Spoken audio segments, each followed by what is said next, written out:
산에 오르사 자기가 원하는 자들을 부르시니 나온지라. 이에 12를 세우셨으니 이는 자기와 함께 있게 하시고 또 보내사 전도도 하며 귀신을 내쫓는 권능도 가지게 하려 하심이라라. 아멘. 지난주 주일 메시지 율법과 구원에 대해서 이제 확실히 이해가 되셨습니까? 예? 아직도 모르겠어요? 율법을 주신 이유는 율법을 통해서 우리의 죄를 정하는 거예요. 율법은 뭐냐? 죄를 정하는 것이 율법입니다. 율법이 죄를 정하는 거예요. 그래서 헌법 몇 조 몇 항 그것을 어겼다. 그래서 그 죄를 정하는 거예요. 율법이 그런 역할을 하는 겁니다. 결과는 뭐냐? 죄를 정해줬으면 그 죄에 대한 대가를 받아야 돼요. 그게 뭐냐? 사망이라고 그랬어요. 자, 율법이라는 것은 요거 죄를 정한다면은 죄의 결과는 뭐다? 사망이에요. 죽음입니다. 그래서 구원이라는 것은 뭐냐면 구원은 이 죄로 인해서 사망이 왔는데 여기서 죄에서 구원하는 거예요. 그래서 성경에 보면은 죄에서 구원이 나와야지 다른 것 구원은 없어요. 죄의 결과가 바로 사단에 매여 있는 거고 지옥 가는 거예요. 죄의 결과예요. 그래서 예수님께서도 왜 이 땅에 오시냐? 요한복음 1장 22절에 보니까 그 이름을 예수라 하라. 예수라는 뜻이 뭐예요? 자기 백성을 그들의 죄에서 구원할 자십니다. 구원하기 위해서 쓴 거예요. 주 예수를 믿으라. 그러면 너와 네 집이 어떻게 구원을 얻다. 그 구원이 어디냐면 죄에서 구원을 얘기하는 거예요. 성경은 뭐예요? 죄에서 구원하는 거예요. 자, 율법에 대해서 알고 이제 구원에 대해서 알았습니다. 그러면 이 구원에 대한 견해가 4가지 있다고 그랬어요. 첫 번째는 뭐라고 그랬죠? 죄에 대한 견해 4가지 중에 첫 번째는 뭘요? 율법적 구원을 얘기했잖아요. 그렇죠? 그를 보고 율법주의라고 그래요. 율법주의는 뭐냐면 율법을 다 지키면 구원 얻을 수 있다 이렇게 얘기하는 거예요. 율법을 100% 지키면 구원 얻을 수 있어. 근데 우리 인간은 율법을 다 지킬 수 없어. 그래서 율법을 지킬 수 있는 성품이 변화되면 돼. 그래 품성 변화라고 하는 거예요. 그게 누구냐? 안식교에서 얘기하는 거예요. 내가 성품 변화되면 돼. 그래서 그들끼리 구약 성경에서 찾아낸 거예요. 아, 그래서 고기를 먹지 말라고 그랬구나. 고기 안 먹어요. 자극적인 식물도 안 먹어요. 이게 율법주의예요. 그러나 성경에서 율법을 다 지켜서 구원받는다고 그렇게 이야기하지 않습니다. 자, 율법주의, 그냥 복음주의 할 거니까요. 율법주의가 있고 그 다음에 두 번째가 무슨 주의냐면 무법방종주의라고 그래요. 무법방종주의. 쉽게 말하면은 예수님께서 십자가 다 끝냈기 때문에 이제 더 이상 죄가 없어. 과거, 현재, 미래 죄까지 다 끝내버렸기 때문에. 그래서 이제 죄를 지어도 그것 때문에 지옥 안 가. 맞아요. 그것 때문에 지옥 안 가요. 그러다 보니까 뭐냐면 이 방종의 삶을 살아가는 거예요. 그래서 아예 그러면요, 율법 예수님께서 다 폐기했다 이렇게 얘기해요. 그게 율법을 율법이 법이 없으면 죄가 없는지 모르잖아요. 그 율법을 완전히 폐기시켜버렸어요. 율법이 없어요. 죄를 져도 괜찮아요. 네? 살인해도 괜찮고 간음해도 괜찮고 괜찮아요. 이게 무법방종주의라고 하는 거예요. 율법 폐지했기 때문에. 이게 구원파예요. 죄의식을 느끼면은 구원받지 못합니다. 다음 주 다음 주에 좀 더 구체적인 이야기들이 올라갑니다. 그래서 우리는 구원에 대해서 계속해서 지금 그걸 강조하는 거예요. 이건 틀린 거예요. 그 다음에 우리는 구원받은 자는 성화되어져 가는 겁니다. 변화가 이루어져 나가는 거예요. 점점 여러분들이 변화가 일어나야 돼요. 그런데 이게 뭐냐? 성화주의가 문제예요. 이 사람들은 어떻게 하느냐면은 우리가 믿음과 행위로 구원받는다 이렇게 해요. 믿음과 행위를 같이 주장합니다. 믿음도 있어야 필요하지만 믿음과 행위를 주장해요. 그런데 이게 뭐냐면 우리가 율법이랑 모든 거 다 선행이랑 모든 거 할 수 없는데 누구를 힘으로 하느냐? 하나님의 성령의 힘으로 할 수 있다. 그래, 다 지킬 수 있다 이거예요. 그게 틀린 거예요, 뒤에 게. 그러니까 내 의지로 다 할 수 있다는 거죠. 그런데 성령의 도우심을 보면 내가 할 수 있다는 거, 다 할 수 있다는 거예요. 근데 우리는요, 그것조차도 못해요. 그래서 네 번째 뭐냐? 복음주의가 나오는 거예요. 왜냐면 오직 뭘로 살리라? 믿음으로 말미암아 살리라. 그 이전에 뭐 얘기했어요? 내가 복음을 부끄러워하잖아. 이 복음을 얘기하는 겁니다. 복음에 대한 믿음을 얘기하는 겁니다. 이 복음 모든 믿는 자에게 구원을 주시는 하나님의 능력이 됩니다. 먼저 유대인에게 그리고 헬라인에게. 이게 복음이에요. 성경적인 복음. 십자가에서 예수 그리스도께서 우리의 모든 죄를 다 담당하셨다. 이거를 믿는 겁니다. 자, 그래서 우리가 죄에는 두 가지 죄가 있다고 그랬어요. 무슨 죄? 사망에 이르는 죄가 있어요. 사망에 이르는 죄가 있다고 그랬습니다. 그 다음에 또 무슨 죄가 있다고 그랬어요?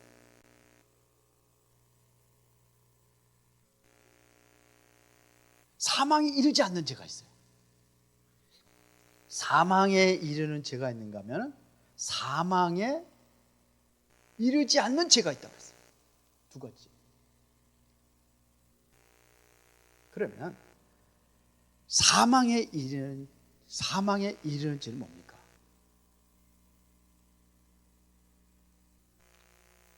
그러면 사망에 이르지 않는 죄는 뭡니까? 배웠잖아요, 지난주에. 제가 그래 경범죄까지 얘기했잖아요. 경범죄는 감옥 가요, 안 가요? 안 가요. 뉴스에 가끔 나오는데 보니까 어떤 사람은 뭐 그냥 한 1,000만 원 이상이 밀려서 그냥 무법으로다 그냥 막 달린 거예요. 그냥. 그게 딱지 끄는 게 얼마나 많은지 1,000만 원이 넘어. 그 사람 교도소 가야 안 가요? 그래서 그 범칙금을 안 내고 그러면은 이게 차가 어떻게 되냐면요, 이게 저당이 설정이 되죠? 저당 설정 맞죠? 내 마음대로 못 팔아요. 팔을 때 이제 그 다 물어야 팔을 수 있어요. 그러니까 아예 그냥 그 차를 갖다가 그냥 딴 데다 갖다 집어 버리고. 그래도 이 사람은 교도소 안 가요. 자, 사망에 이르지 않는 죄는 우리가 율법을 어긴 겁니다. 율법을 어겼어요. 이 사망에 이르지 않는 죄가 바로 율법을 어겼어요. 사망에 이르지 않는 죄는 뭐냐 이거죠. 사망에 이르지 않는 죄. 율법을 범하는 자는 사망에 이르지 않아요. 그러나 사망에 이르지 않는 죄는 뭡니까? 예수 그리스도의 십자가의 구속을 믿지 않는 죄예요. 죄에 대한 너희가 뭐예요? 나를 믿지 아니하며. 예수님을 안 믿는 것이 그게 바로 무슨 죄예요? 사망에 이르는 죄예요. 구원받지 못하는 죄. 율법은 계속 죄를 지적해서 어떻게 하느냐? 그리스도 앞으로 우리를 인도하는 것이 바로 율법이에요. 알아들었어요? 예언 선생님 알아들었어요? 그러니까 율법을 어긴다. 그래서 예수님도 십자가 못 박혀 죽을 때에 강도 하나 살렸잖아요. 회개하니까.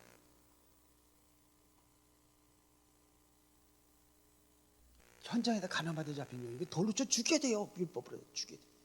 그리스도 만나니까 살잖아요. 이게 사망에 이르지 않는 죄예요. 율법을 어겼는데도.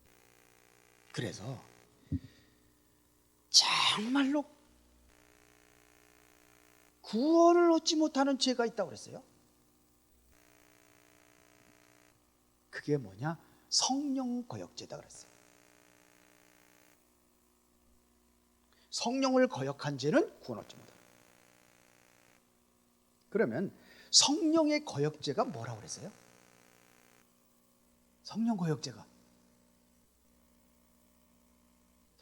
거역죄 뭐라고 그랬어요? 예언 선생님, 성령 거역죄가 뭐라고 그랬어요? 예? 성령께서는 우리가 복음 전하고 믿음을 갖게 하는 역할이 하는 게 누구예요? 성령이 없어요. 성령이 아니시면 예수를 주라고 신할 수 없어요. 성령께서는 뭐냐면 그 영혼에게 터치를 하는데 그걸 거부하는 거예요. 이게 성령 거역죄. 이해가 돼요? 이것은 사심을 받지 못할 것이다. 여러분들은 성령에 순종해서 예수님을 믿은 줄 믿습니다. 이게 구원이에요. 지금까지 이게 10가지 하는 건데, 그 어떤 분이 그러더라고요. 메시지가 구원에 대해서 계속 해주니까 마음에 막 와서 닿는데요. 막. 그렇게 저한테 얘기를 하는 사람이 있더라고요. 그게 정상이에요. 맞습니까? 그리고 뭐냐? 성령께서 하시는 또 하나가 있어요. 복음을 전하도록 하는 거예요. 예를 들어 가지고 요나, 하나님의 성령 역사하신 거예요. 니네에 가서 복음 전하라. 근데 그걸 거부했어요. 그래서 하나님께서 기회를 줬죠. 계속 그러면 이제 끝나는 건데 기회를 줬죠. 그래도 회개하게 해서 가서 복음 전하라. 그게 2가지. 알아들으셨습니까? 그래서 하나님께서 우리를 부르신 이유가 뭐냐?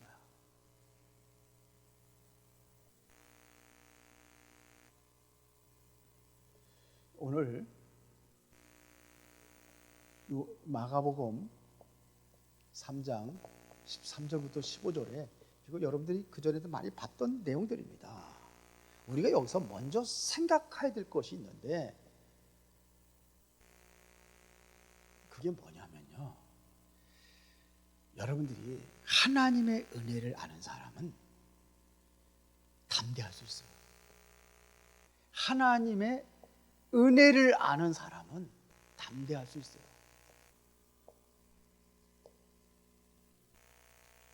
그러니까요.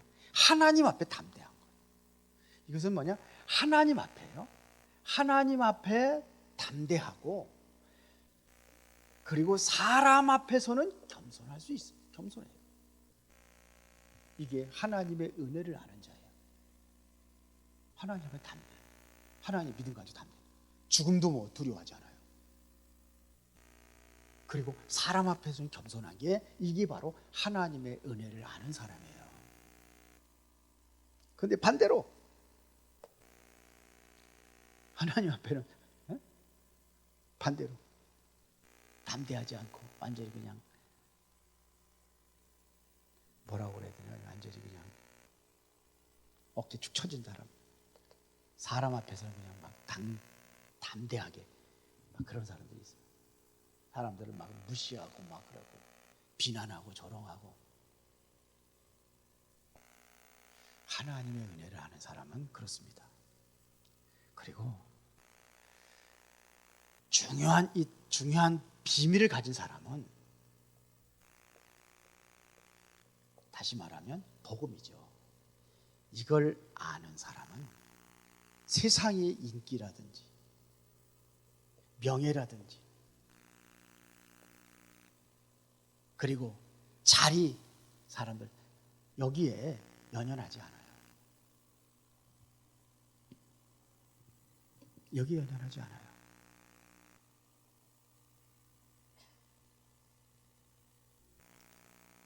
이게 복음을 가진 사람들입니다. 복음 가진 사람이라면 여기에 연연하지 않아요. 돈, 뭐 여기 이거에 그렇게 연연하지 않아요.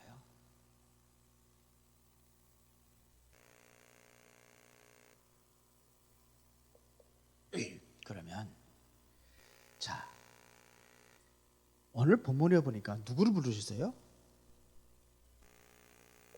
원하는 자들을 부르셨다 그랬어요. 하나님께서 원하는 자들을 부르시니 나온지라 그랬습니다. 정말 하나님께서 원하는 자들이 누굴까요? 하나님 원하는 자가 누굴까요? 그래서 하나님께서 나를 부르실 때에 정말로 이 시대를 보는 사람을 하나님께 부르시지 않겠는가? 그게 뭐냐면 이 세상에 정말로 뭐가 필요한지 아는 사람을 하나님께 부르신 거예요. 그 여러분들 부르신 거예요. 맞습니까? 하나님께서 원하는 자들을 부르신 나온지라. 그래서 세상은 지금 어떤 세상이냐? 성경에서 예수님께서 말씀하셨어요. 성경에서 말씀하고 있어요. 로마서 3장 23절에 모든 사람이 죄를 범하였음에 하나님의 영광이 이르지 못하다니. 모든 사람들이 그 사람은 아무리 돈이 많고 명예가 있고 아무리 그 사람이 이쁘고 세상적인 인기가 있고 그렇다 할지라도 어떤 사람들이에요? 성경에서 말해요. 모든 사람이 죄를 범하였으면 하나님의 영광이 이르지 못하다니. 그런데 그 시대에 예수님의 그 시대에 이 사람들은 어땠습니까? 당시 유대교라든지 바리새인들은 어땠습니까? 이 사람들은 정말로 하나님께서 시대적으로 원하는 것이 무엇인지를 알고 있는 사람이었을까요? 성경에 잘 보면요, 이 사람들은 이거였어요. 이거 복음의 비밀을 모르니까 인기, 명예, 자리, 여기 이거 막 돈, 출세, 성공 여기에 연연해 있던 사람들이에요. 돈 때문에 어떡합니까? 하나님까지도 이용했던 사람들이에요. 그래서 성전에서 뭐 합니까? 성전에서 장사하잖아요. 하나님을 이용해요. 유대교 바리새인들이. 그러니까 지금 나라는 로마에 속국이 되어 있습니다. 이거에 개의치 않아요. 로마에 속국된 상태에서 이것만 바라는 거예요. 우리가 세상은 지금 멸망당하고 있는데 우리가 이것만 바라고 살아가면 안 되잖아요. 그러면은 뭘 아느냐? 부르신 이유를 알겠죠. 부르신 이유를 압니다. 왜 부르셨는지 알아요. 왜 예수님께서 함께 하시겠다고 했어요. 원하는 자들을 부르시니 이는 그들과 함께 있게 하게 하며 그랬습니다. 함께. 하나님이 나와 함께 한다는 것은 이것은 바로 뭡니까? 하나님이 나와 함께 한다는 건 죄인하고는 함께 할 수 없어요.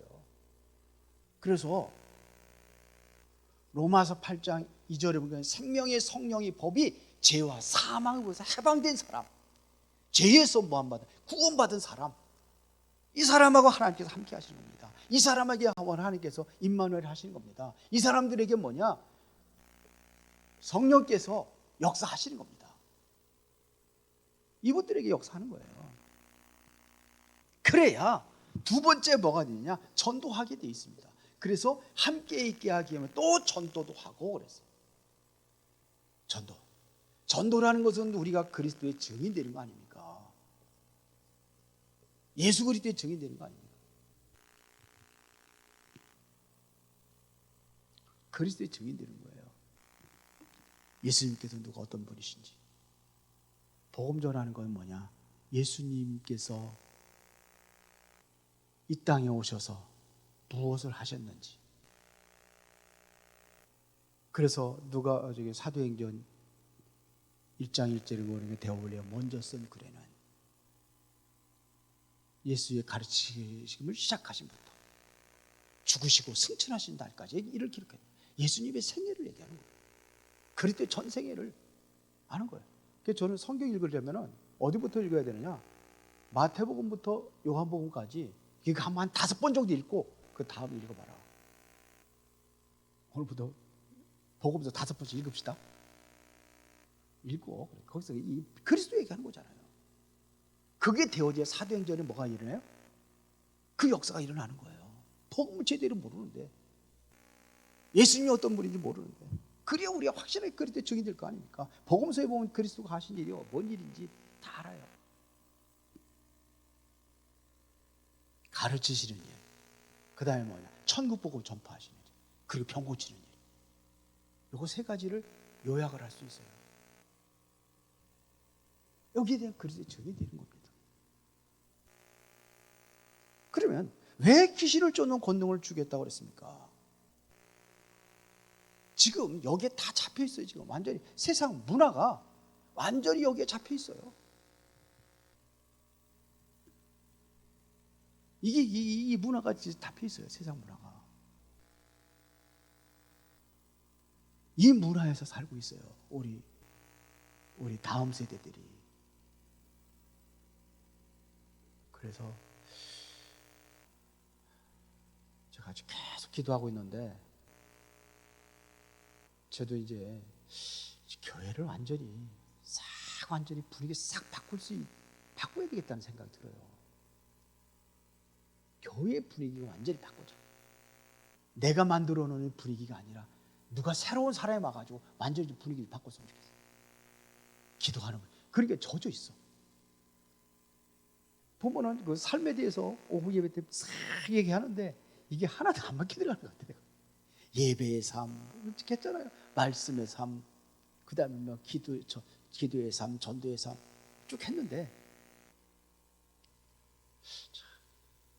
지난주에는 주일날 무슨 오후 예배 때 뭐 했죠? 잃어버리셨잖아요. 교제의 삶.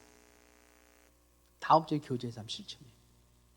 좀 구체적으로 자꾸 이렇게 하는데도 이거 벽에다가 얘기하는 것 같은 느낌이 들어요.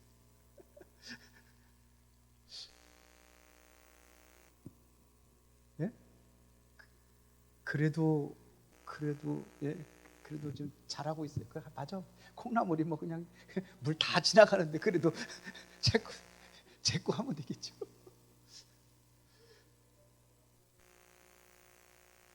그래서 지금 우리 교회가 좀 아이들도 좀 적극적으로 그래가지고 제가 기도하고 있습니다. 어떻게 하면 되겠습니까? 아이들도 살아나고, 그리고 우리 젊은 사람들이, 중직자들이 그 나이 연세 많으신 분들이 꽉 잡고 있어서 그런 건지 그냥 움직이지를 않아. 이게 젊은 사람들이 움직여 사는 거예요. 교회는요. 맞아요? 애들 떠드는 소리 막 일어나야 된다니까. 맞아요? 그렇게 만듭시다. 하나님께서 해주셔야 되겠죠. 그래서 우리는 중요한 것은 하나님의 말씀을 우리가 어떻게 받느냐, 이게 중요해요. 그래서 여기에 따라 달라지게 되어 있습니다. 이 말씀을 받는 데에 어떤 일이 일어났느냐 이거예요. 시편 100편 4절에 보면은 어떻게 우리가 하나님 앞에 나아갈 자세를 얘기하는 거예요. 왕이 신하를 부를 때 나가는 자세를, 그런 자세로 나가라, 이런 얘기입니다. 말씀을 받는 게 중요한 거예요. 보면 성경에 무슨 기적들이 일어났는데 가나안 여인이 어떡합니까? 보세요. 자기 딸이 흉악한 귀신이 들리다고 예수님께 나오잖아요. 그러니까 예수님께 자녀의 떡을 취하는 것에서 개들에게 던진 줄 마땅하지 않다. 이것은 바로 너희들을 위해서 준비된 게 아니다 이거거든요. 너는 개를 어떻게 보면 개로 표현하잖아요. 요즘에는 개 얘기하면 개 얘기한다고, 우리 내가 데리고 다니는 게 왜 개냐고 막 뭐라고 그러는 거 봤는데 내가 개라고도 못하겠더라. 내 딸이고 뭐 내 아들이고 그러는데 그래서 속으로 당신이 낳았어? 그래. 성경에 개라고 돼 있으니까 개라고 얘기하는 거야. 자녀의 떡을 지혜 개들을. 아니 오늘도 거기 우리 이제 아파트 이제 6층에 사시는 분이 있는데 개를, 그래서 개가 항상 아침이면 그냥 나가자고 막 그럴 때 막, 그래서 아침에 저 이제 운동하러 나가려고 그러면 들어와. 아침에 그래서 항상 개를 끌고 다녀요. 그것도 뭐니까 유모차에다가 다 그렇게 하고서 항상 끌고 다녀요. 그래가지고 아주 귀찮게 한데 이제 가만히 있지. 혼자 나가려 그러면요 절대로 혼자 못 나가게 한대. 근데 개가 참 이쁩니다. 이 나오려고 그러다가 개라 그러면 또 혼날까 봐 얘기를 못했어. 그래서 아이고 이쁘네요 그렇게 말했어요. 요즘에 개라고도 못해요. 보세요. 소경 바디메오가 어떤 자세로 예수님께 나아갔습니까? 다윗의 자손 예수여 나를 불쌍히 여겨주옵소서 그럴 적에 제자들이 잠잠하라, 개 얘기 그만했고 잠잠하라 그럴 적에 더 큰 소리 외치잖아요. 그 소리가 예수님 귀에 들어가니까 불러오라고 그러잖아요. 내가 너에게 무엇을 주기를 원하느냐? 내가 를 포기를 원하느냐? 내비된 대로 될지어다. 그렇게 둘이서 이게 절박한 마음으로 우리가 하나님께 나와서 말씀을 드려야 되는데, 참 우리는 뭐냐? 말씀을 중요한 거 주게 돼. 우리는 절박한 마음으로 들어와야 돼. 막 기대하는 마음으로 가자. 기대하는 마음으로. 그런 심정으로. 그러면서 여기서 뭘 찾아야 되냐? 우리가 진짜 이게 일본이라면 진짜 우리가 올바른 기도 제목을 가지고 잡아야 돼요. 말씀에서 실천할 걸 잡는 겁니다. 그리고 여기서 정말로 말씀을 통해 여러분들이 말씀의 답을 얻는 거예요. 내가 오늘 어떤 말씀을 잡았습니다. 이게 답이에요. 내가 오늘 이런 말씀에 은혜를 받았습니다. 지난주에도 그 누가 그러더라고요. 여기 와서 교회를 여러 군데 돌아다녀 봤는데, 여기 와서 그러면 무슨 중풍병 환자 얘기하는 거, 나 무슨 얘기했는데 나 까맣게 잃어버렸는데 그걸 기억하면서 친구들의 믿음. 그때 거기서 믿음에 대해서 뭘 받았는지 모르겠지만 거기서 새로운 것을 내가 받았다고 그러면서 그 얘기한다. 잃어버리지 않는다. 답을 찾는 거예요. 말씀을 찾는 거예요. 그리고 정말로 우리가 내가 받은 말씀을 찾고 말씀만 여기서 답을 찾은 게 아니라 여기서 이걸 가지고 기도하는 겁니다. 진짜 기도해 보세요. 그러면은 이때부터 이 말씀이 나에게 성취되는 응답을 누리는 거예요. 이게 응답이에요. 말씀이 내게 성취되는 응답. 이게 기도 응답이에요. 이것이 되어지면 나에게는 뭐가 이거에 대한 정인이 되어지는 게 전도예요. 은혜 받고 힘 얻으니까 어떡합니까?